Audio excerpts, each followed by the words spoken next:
right, something really big just took place at the United Nations that is going to be historic if this comes to fruition. We're going to talk about that today. And then the Trump administration is now officially launching a, quote, new private health tracking system. And wait till you hear who's on board to help establish this new system. We're going to talk about this on tonight's program. Let's go.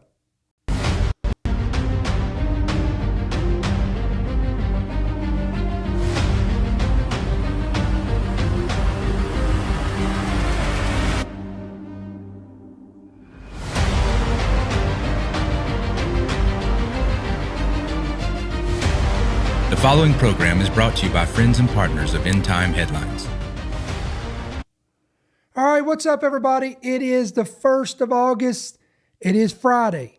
We welcome you to tonight's program. This is End Time Headlines, news and headlines from a prophetic perspective. Listen, guys, I'd appreciate you guys helping me out. You know the drill. Hit that like button.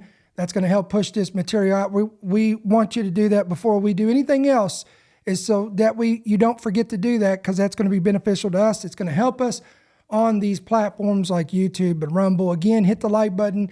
If you enjoy our content and you wish to not miss anything here on YouTube or Rumble, if you're watching by Rumble, again, hit the subscribe button, hit that bell notification, and you'll be notified of all of our content. And then we always like to say, take it a step further and download our free app. It's available Apple, Android. We got you covered. Go to your Play Store, download the app today, and hit yes to push notifications. That way you can get every headline, every podcast, every breaking news, prophecy updates. When we have special guests on, whatever the case would be, it's going to be right there at your fingertips. So we've got a lot to cover tonight. We've got on the first half of our program, we want to talk about some things that's going on with the United Nations that is major, dealing with the nation of Israel. And then on the second half of our program, we're going to shift gears and we're going to talk about a new announcement from the Trump administration and their new quote-unquote private healthcare system. And again, when you hear who's involved in this and who is going to be helping establish this, if you've been keeping up with everything that's been going on and what we've been warning you about and showing you week after week after week on these podcasts, then this shouldn't come as a surprise to you. But some people, believe it or not, are still in the dark. They're still comfortable with the ostrich head in the sand philosophy. They've got their head buried in social media or Hollywood or whatever it is that has distracted them, and they just don't see these things, or they're just blinded by political agendas and the paradigm of the left and the right. But we've got you covered tonight. For those who have ears to hear and eyes to see, and you're willing to accept it, we're going to show you some very stunning things tonight, but it's prophetic. It's all leading to where the Bible tells us we're going to go. So the first thing I want to talk about tonight, guys, is something that the mainstream media, as always, completely ignored. And that's what occurred at the United Nations this week. We are literally witnessing the largest international push for the recognition of a Palestinian state that we've ever witnessed. Translation: division of Israel, land for peace, two-state solution. The International Conference for the Peaceful Settlement of the Question of Palestine and the Implementation of the Two-State Solution. This is what they called this thing. This all ended, or it wrapped up this past Wednesday, and what came out of that was a literal blueprint for peace in the Middle East called, and they actually called it this, the New York Declaration. Okay? In fact, let me just pull up the link right here. We'll read a little bit of this together. Here it is. UN meeting calls on Israel to commit to a, quote, Palestinian state and gives unwavering support to two-state solution. Is anyone surprised that the United Nations would be the one who would spearhead this Palestinian state. I'm not, and I know most of our audience is not. High-level representatives at a UN conference this past Tuesday urged Israel to commit to a Palestinian state and gave unwavering support to a two-state solution, signaling widespread international determination to end one of the world's largest conflicts. Look at this. To end one of the world's largest conflicts. How will it end it? By Israel again, getting on board for a two-state solution. The New York Declaration sets out a phased plan to end the nearly 8-decade conflict and the ongoing war in Gaza. The plan would culminate with an independent, demilitarized Palestine living side by side peacefully with Israel and the nation's eventual integration into the wider Mideast region. Now, guys, we've been telling you for a while that we're in the season of peace and safety. Those terms, in one way, form, or fashion, in one shape or another, has come from the lips of all these leaders, including our president, Donald Trump, who, again, he's one of the main players that is now I'm not saying he's pushing for a division of Jerusalem or Israel, but what I am saying is he wants peace in the Middle East. He wants his legacy to be known as a peacemaker. He is trying to increase or add to the Abraham Accords. Okay, but again, don't miss it. We're in the season of peace and safety. Let me go back to this. The 2-day meeting, which ended Tuesday, because this is now past tense, is taking place or did take place amid the latest reports that starvation and famine are taking place in Gaza, which, by the way, guys, baloney. That is all fake news. There's been people on the inside down there that blew the lid off that stuff. That stuff is all propaganda that's being propagated by certain news outlets. Just throwing that out there. And growing global outrage at Palestinians not getting food due to Israeli policies and practices, which Israel denies. Israeli Prime Minister Benjamin Netanyahu opposes a two-state solution and has rejected the meeting on both nationalistic and security grounds. Its close ally, the United States, is also boycotting, calling the meeting, quote, unproductive and ill-timid. Now, this is good news. Let me recap that again. Both Israel and the United States are both rejecting or, quote unquote, boycotting this two-state solution. So this is great news for us, at least for us in the United States. Now, if you live in the UK, not so much. And we'll explain to you in just a minute why. The conference, which was postponed from June and downgraded from world leaders to ministers for the first time, established 8 high-level working groups to examine and make proposals on wide-ranging topics related to a two-state solution. The declaration's plan says conference co-chairs France and Saudi Arabia, the European Union and Arab League, and 15 countries that led working groups agreed to take collective action to end the war in Gaza.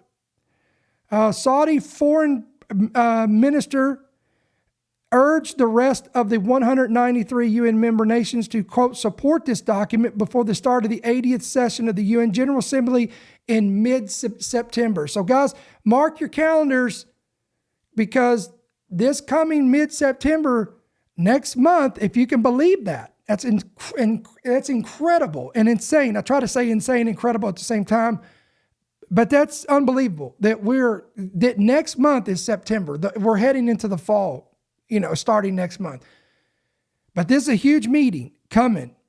The declaration condemns the attacks committed by Hamas against civilians in southern Israel on October the 7th of 23. It marked the first condemnation by Arab nations of Hamas, whose attacks killed 1,200, mainly Israel civilians, and whose militants took about 250 people hostage. At least 50 are still being held. The declaration condemns Israeli attacks on civilians and civilian infrastructure in Gaza and, quote, siege and starvation, which have produced a devastating humanitarian catastrophe and protection crisis. Israel's ongoing offensive against Hamas has killed over 60,000 Palestinians, according to the Gaza Health Ministry. Again, do what you want with that. Whatever. Are the numbers inflated? I don't know. It's not like they don't have a history of doing that anyway, but nevertheless, They're saying that number is 60,000. Now, look, guys, this article, again, you can find this at pbs.org and just search for this because, we'll go ahead and read a little bit of this. And I'm going to break down some key points here that I really want to bring out here. The conference plan envisions the Palestinian Authority governing and controlling all Palestinian territory with a transitional administrative committee immediately established under an umbrella after a ceasefire in Gaza. It also supports deployment of a temporary international stabilization mission operating under UN auspices to protect Palestinian civilians, supporting the transfer of security to the PA, and provide security guarantees for Palestine and Israel, including monitoring of the ceasefire and of a, quote, future peace agreement. Wow, look at that. A future peace agreement. The declaration calls for countries to recognize the state of Palestine, calling this a, quote, essential and indispensable commitment of the achievement of the two-state solution, without naming Israel but clearly referring to it. The document says, quote, illegal unilateral actions are posing an existential threat to the realization of the independent state of Palestine. Wow. Okay, now, so in that 48-hour conference, again, titled the New York Declaration, they have laid out a concrete phased roadmap or blueprint to establish an independent, demilitarized Palestinian state alongside Israel. This 7-page action, again, co-authored by France and Saudi Arabia, again, who hosted the conference, backed by over 90 nations, including the Arab League, the EU, and dozens of other UN member states. In this contains time-bound, enforceable steps to pressure both Israel and Hamas into a final agreement. This is a strategy that is timed to push through key decisions at the 80th UN General Assembly coming in this September. All of this is framed for action and not talk. The days of talking are over. They want action.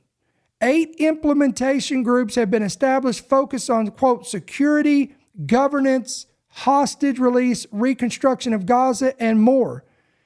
In this blueprint, it urges global recognition of a demilitarized Palestinian state by or during the September UNGA session. Wow, guys, again, this is massive news.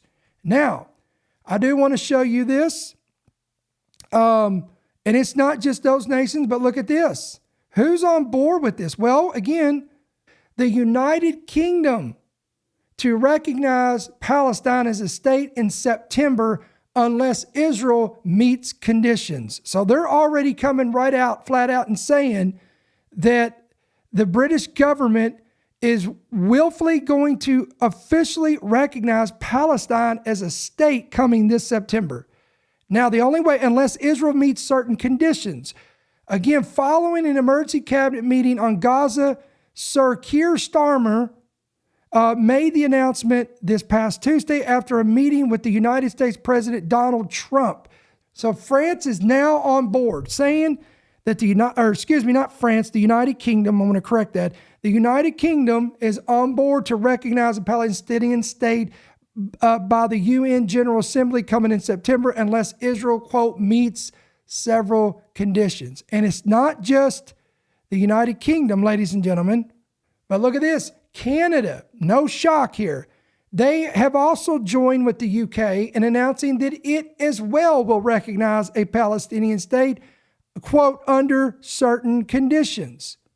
Now, again, I want to remind you, though America at this moment is not on board for a two-state solution, Trump has expressed that once the war is officially over, and he's already said there's a ceasefire now, and he wants this to be over, and he wants this to end. He's already said, and the Trump administration has been open to making recognition of a Palestinian state part of a comprehensive Middle East peace deal. He has called this the deal of the century. So don't think that somewhere down the line that the United States won't somehow in some way be involved in this. President Trump intends to expand the Abraham Accords to include Saudi Arabia, and he knows that Saudi Arabia has already made the statement that they will not join the Abraham Accords without a credible path to a Palestinian statehood.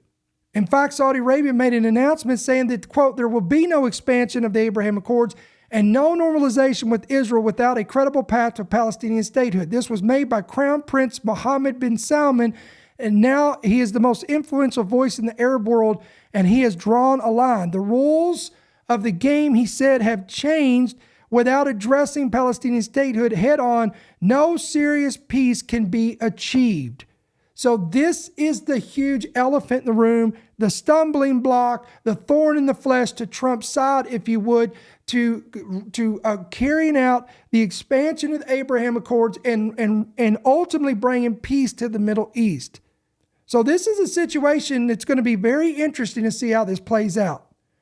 Very interesting. So you've got the United Kingdom and you've got Canada that is now that has thrown their weight behind a Palestinian state come September.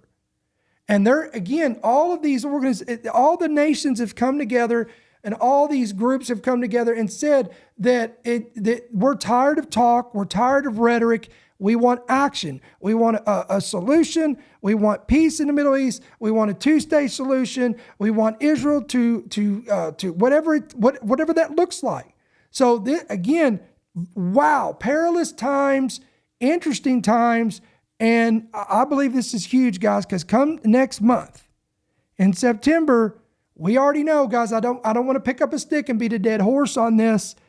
But again, prophetically speaking, we know that eventually all nations will eventually come against Israel, according to Zechariah 12 and Joel chapter 3. So you should not be surprised that the UK is jumping on board, Canada's jumping on board. You should not be surprised if and when eventually America also is. And I'm not saying they willfully do this. I don't think they would willfully do this under the Trump administration, but I could see international pressure coming on them. How many could see that? Let me hear your feedback in the comments in the chat.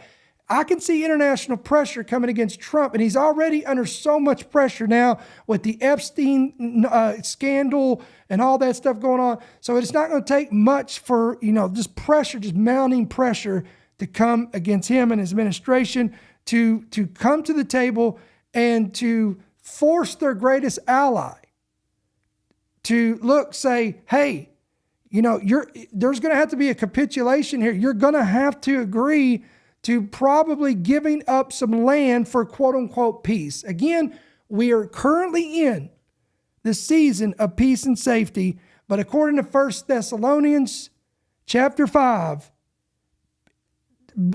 sudden destruction is right around the corner. When they start saying peace and safety, then sudden destruction shall come upon them speedily. All right, so I'm gonna shift gears here, guys, and we're gonna go to something that hits here home in the United States. This is gonna impact you and me and all of us who are Americans. I want to show you. All right, here's the headline. Trump administration is launching a new private healthcare tracking system. And who's going to help him? Big tech. All the technocrats, the big tech companies. Guess who's in it? Peter Thiel, Palantir, Sam Altman, OpenAI, Larry Ellison, all of the big tech, including the likes of Google, Facebook, all of them are going to help with this endeavor. This is unbelievable. Now we got a video here. We're going to pull up a video that's going to give us a little bit more insight on what this is. Today, the dream of easily transportable electronic medical records finally becomes a reality. This will allow patients to easily transmit information from one doctor to another, even if they're different networks and using different record-keeping systems. No matter what system they use, they're all transferable. The new standards will also make it simple for patients to access their own personal health records. I don't want to see mine, please. I don't want to see.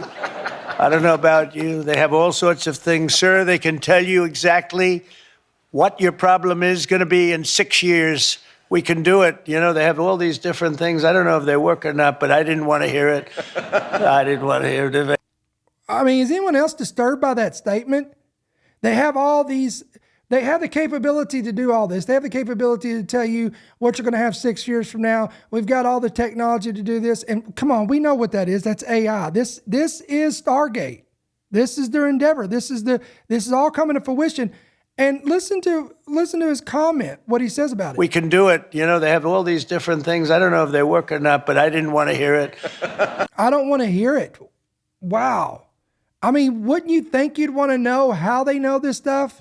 Unbelievable. I didn't want to hear it. If they got a problem, I don't want to know about it right now. But it is amazing what they're doing. I don't know. Does it actually work? Can they do that? All right. Well, then I'm glad I said I don't want to know.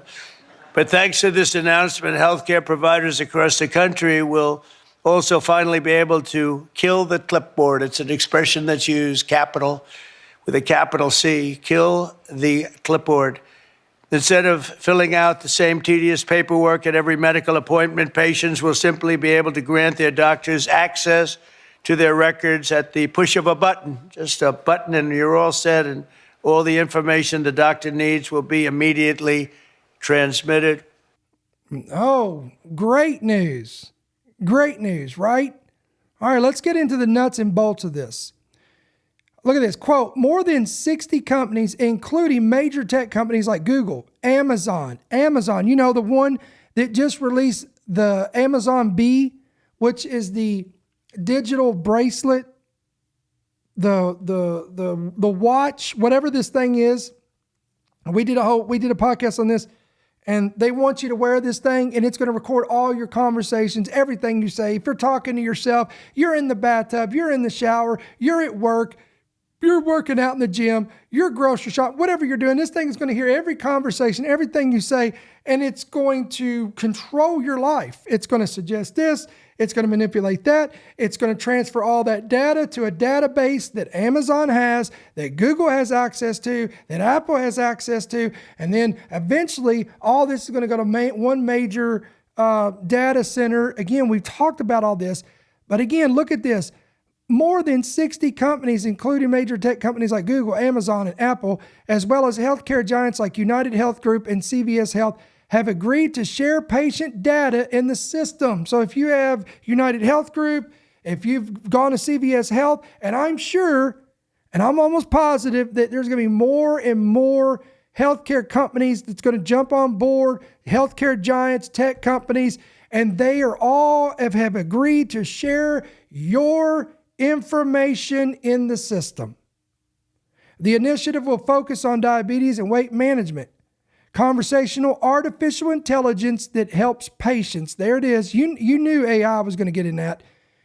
And digital tools such as QR codes and apps that register patients for check-ins and track medications. Again, RFK Jr. is involved in this. Why do you think he wants every American to have a trackable wearable device on their body within the next 4 years? Because all that's going to be implemented in this. For decades, America's healthcare networks have been overdue for a high-tech upgrade. President Trump said during an event with company CEOs at the White House, the existing systems are often slow, costly, and incompatible with one another. But with today's announcement, we, quote, take a major step to bring healthcare into the, quote, digital age, or AKA golden age.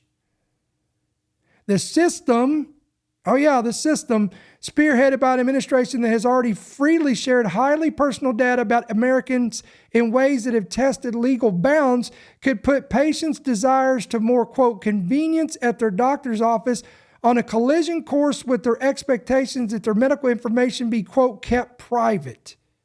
Lawrence Gostein, who is a Georgetown University law professor who specializes in public health, said, quote, there are enormous ethical and legal concerns. Patients across America should be very worried that their medical records are going to be used in ways that harm them and their families.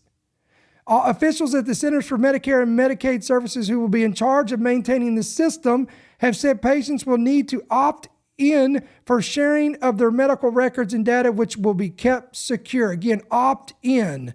For now, it is optional. I don't think it's going to be optional forever. Now look at this. Look what it says down here when you scroll down here.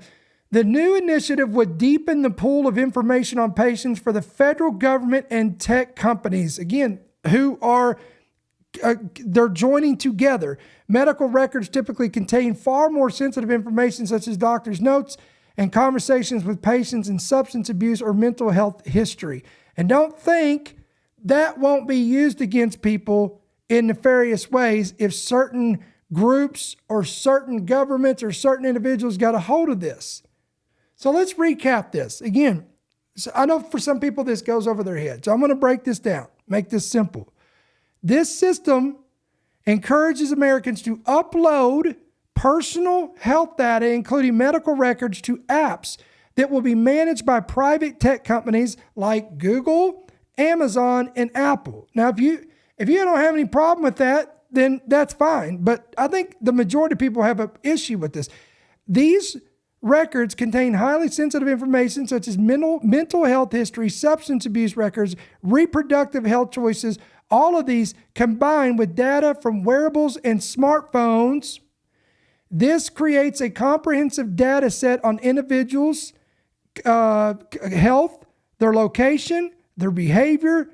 And again, the caveat here is that critics are concerned that such extensive data collection, even if monitored or governed, could be re-identified or misused, enabling unprecedented surveillance. And remember, Palantir, Peter Thiel, he's part of this. They're all in with this. For example, location data could reveal if someone traveled out of state for medical procedures like abortion, which could be weaponized in states with restrictive laws. Okay? Think about all these other things that this could be used against you. Your choices of social choices, your religious practices, whether you're conservative, whether, if you support, again, remember what's going on up in Canada, guys. If you lean towards more conservative values and traditional values, they're labeling you as an extremist. Now imagine this kind of technology into the hands of a government that has that initiative. Now, another proponent to this is these firms, we're talking about Google, Amazon, Apple, are expected to provide AI and infrastructure for real-time health tracking, which could enable predictive policing or profiling based on health trends. Let me say that again. The AI that's involved in this could, listen to this, enable predictive policing or profiling based on health trends. The Trump administration's push to integrate private sector innovation into public health infrastructure, while framed as a modernization effort, risks creating a centralized system where government and corporate interests align to control data flows.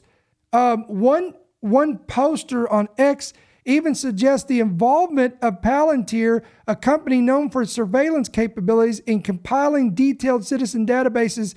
Through this claim lacks corroboration from primary sources. What is this, Brother Ricky? Why are we talking about it? Because this is all the framework for, again, Revelation 13, the beast system. All right, guys, I want you to hear this. I'm going to play this clip real quick and listen to this. This is about Palantir. This is Alex Karp at the World Economic Forum in 2023 talking about the primary goal of Palantir. Go for it. Then we were asked if we were willing to supply our product philanthropically, basically for free, and I was very in favor of this because our primary mission is, in fact, to set a global standard for the world for behavior. To set a global standard for behavior, that means they want to control everything. And why is it that the guys that want to control everything, the majority of them look like that guy? This is Alex Karp at the World.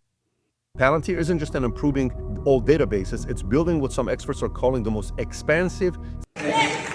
Palantir isn't just an improving old databases, it's building what some experts are calling the most expansive civilian surveillance infrastructure in US history. Instead of scattered files and spreadsheets, the platform will use real-time data integration and artificial intelligence to profile behavior, detect fraud, and identify individuals or patterns deemed risky by the system.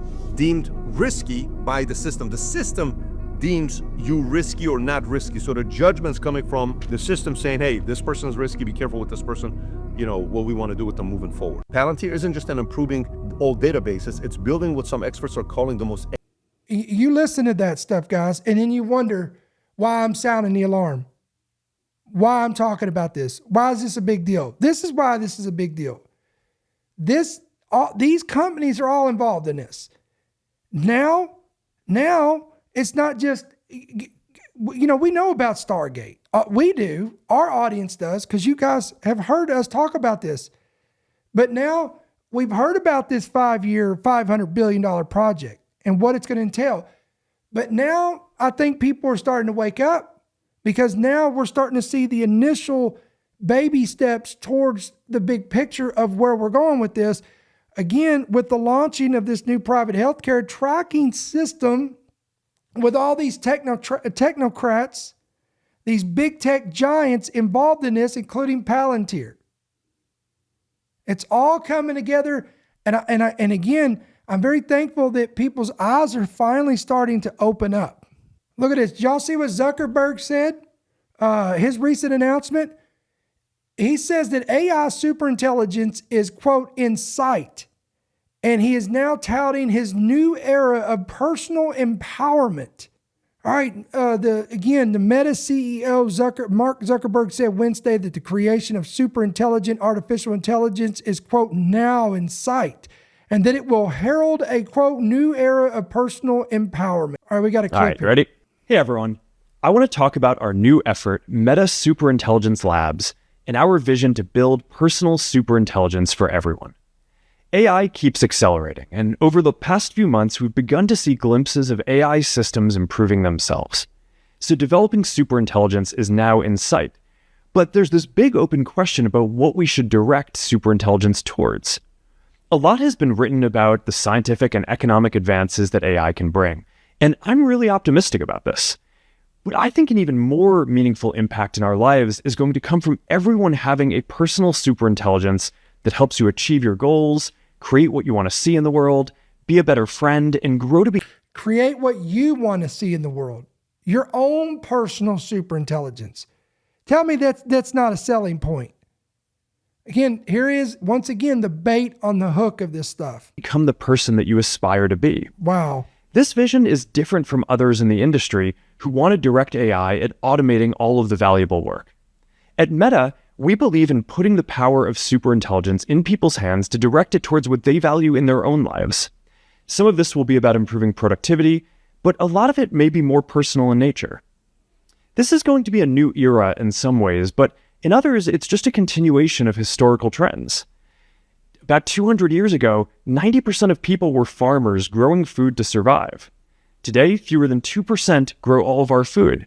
Advances in technology have freed much of humanity to focus less on subsistence and more on the pursuits that we choose.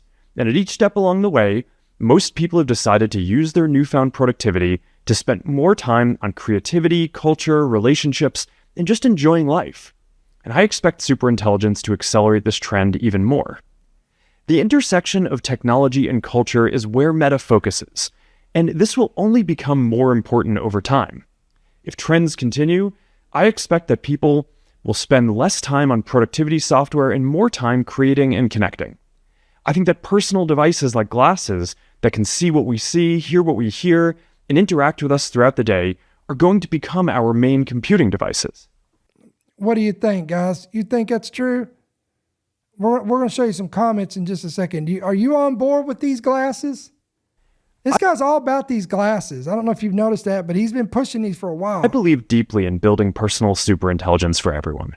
And at Meta, we have the resources to build the massive infrastructure required and the ability to deliver new technology to billions of people. I'm excited to build this future, and we've got a lot more to come soon. All right, some of these comments are actually kind of sad. That quote, that's awesome. Personal superintelligence or a personal boyfriend. Then you scroll down. Finally, my AI boyfriend is on the way. We did a whole podcast on that, guys. That's the new normal now, is AI relationships.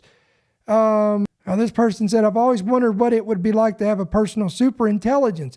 This could be, quote, life-changing. Can't wait to learn more. Let's harness the power of personal superintelligence to create a brighter future for all where wisdom and knowledge go hand in hand. Look at this comment. Superintelligence can be a, quote, game changer for humanity. Imagine having AI assistants that can help us solve complex medical problems or solving the human condition or enhance our lives towards, quote, peace worldwide and make the world a better place. It's exciting to think about the possibilities. Ladies and gentlemen, these are the people that is going to be all on board with this. They are going to embrace this, run to it. These are the same folks, again, in the tribulation, that will embrace the mark of the beast. When it's presented, these people will no doubt embrace the mark of the beast. Again, let me know your thoughts, guys, in the chat, in the comments. Again, thank you so much, guys, for being a part of our program tonight.